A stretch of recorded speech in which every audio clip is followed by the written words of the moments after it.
Hi guys, today I'm going to be doing the Moody book tag.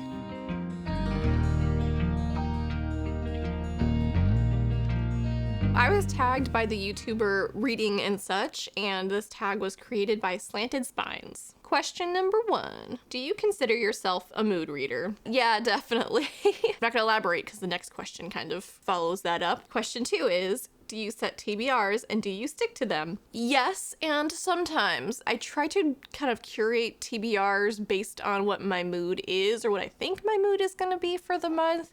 I don't always stick to that. In fact, I think actually January, this last month, was the first time I'd actually completely finished my TBR, and I added stuff to it, but I did finish like everything that was on my TBR. So I tried to kind of put together a smaller TBR and leave room to explore my mood a little bit if it does shift. But sometimes it does completely get thrown out the window. February has been sort of a chaotic TBR month because my mood has been a little all over the place. I pulled a lot of romance books, which has been fun, but there's also so many books coming out this month that I've wanted to read as well, so it's difficult, but I try.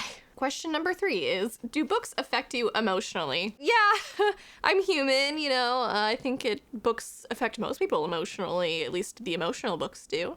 Question number 4. When you're feeling sad, do you like to read sad, happy, or neutral books? I like to read happier books typically, especially if I'm feeling sad. I don't really love to wallow in sadness. I usually look for something that will be a pick-me-up for sure. Question number 5. Most often, do you use reading to escape, learn, or critically reflect? I think my natural inclination is to read to escape. I like to read a lot of fantasy.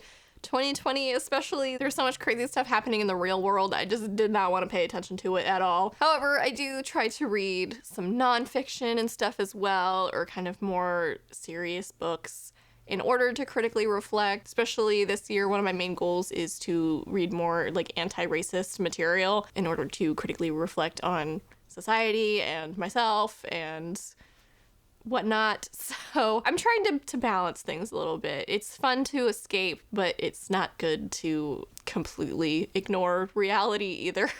Question number 6 is, what is a book that has made you laugh out loud? Several. Most recently, the Saga series has been quite funny. That one's a good balance of like funny and then like some serious stuff as well, but there's quite a few moments that are like seriously hilarious. But if I think back to like books that made me like cry laughing, I actually have a couple, and they're memoirs / like personal essays. One of my favorites of all time that again has literally made me laugh out loud to the point of crying is Everyone Hanging Out Without Me and Other Concerns by Mindy Kaling. There is one particular essay in here in which she's talking about she went to like summer camp as a child and she was on the diving board and she was terrified to go down, and if you've read this, you know what I'm talking about, and like I had to put it down to just laugh and wipe my tears away from laughing so hard. I love Mindy Kaling's writing. I love her television shows and stuff. I think she's so funny. And this book is one of my favorite autobiographies out there. Another more recent read is Ali Wong's Dear Girls. I actually listened to the audiobook for this one, which was even funnier. If you've watched her stand up at all, it's really similar in material. It's quite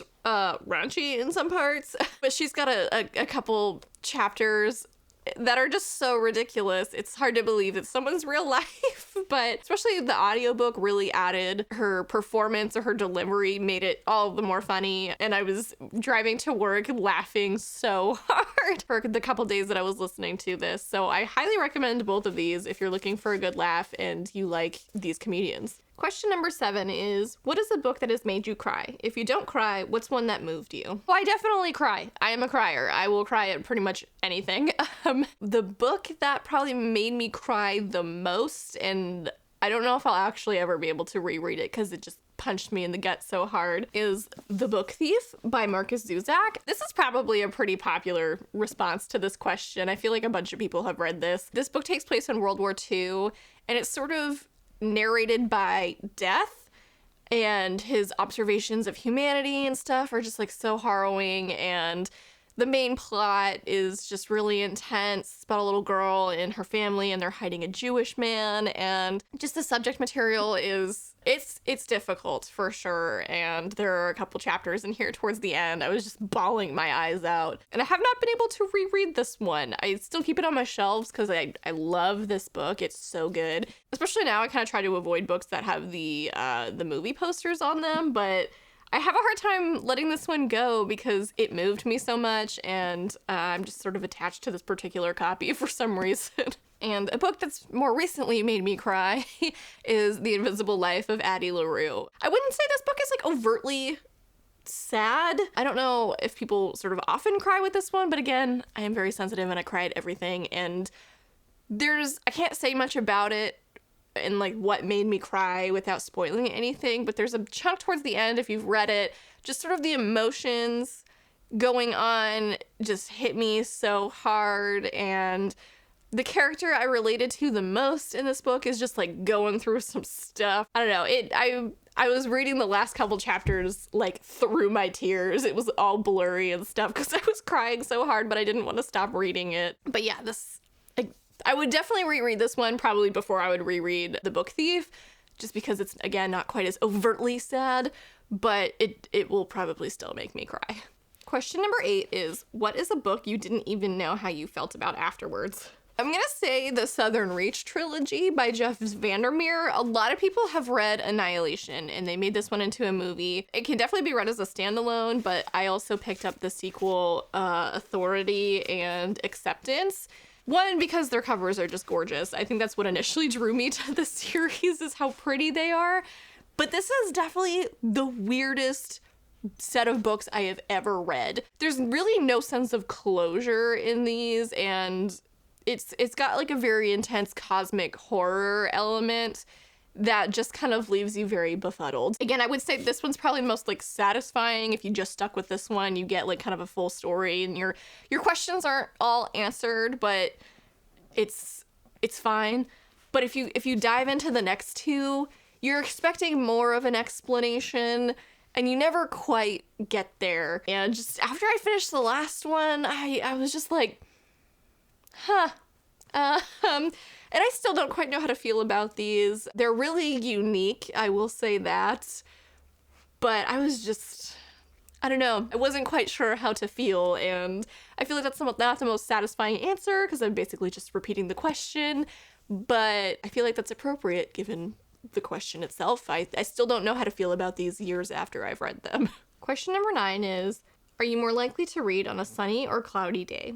I read every day, so it doesn't really matter the weather, and I most often read at night, so whether it's sunny or cloudy doesn't really matter to me. I do enjoy the atmosphere of reading on like a cloudy or a rainy day with like a blanket and a cup of tea and like an ambiance video going on the TV or something, but I read all the time. That weather doesn't really impact it all that much.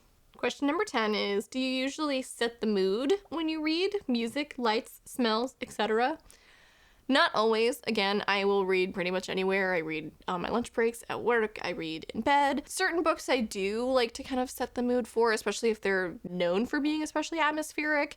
I do like to put on a candle and put on like an ambiance video. I particularly like the fireplace videos because my apartment doesn't have a fireplace. Not always, but it's nice. I enjoy it when I can make the time to do that. Question number 11 is, can you leap from book to book, or do you need buffer time in between? So that depends. I'm kind of chaotic, and I usually have 3 books going at once, at least. It's hard, and I do kind of switch between them depending on my mood, but I usually have an audiobook going on. I usually have whatever my current sort of physical book is, and then I'm usually, in the past year or so, I have also had a Wheel of Time book going on by Robert Jordan, so I switch between the 3 kind of depending on my mood. Sometimes after I do finish, especially like a physical book, that hit me really hard, I need to take a break like for a day or 2, and I might switch to like a graphic novel or something that's a little lighter or like less intense of a read. But where I usually have like several books going at once, I feel like it sort of affects me less. And that's all the questions for the Moody book tag. Thank you so much for reading and such, for tagging me. That was fun. It's always sort of interesting to analyze your reading habits. But yeah, so thank you guys so much for watching. Feel free to leave a comment you know, talking about what kind of reader you guys are. And yeah, have a great day. Bye.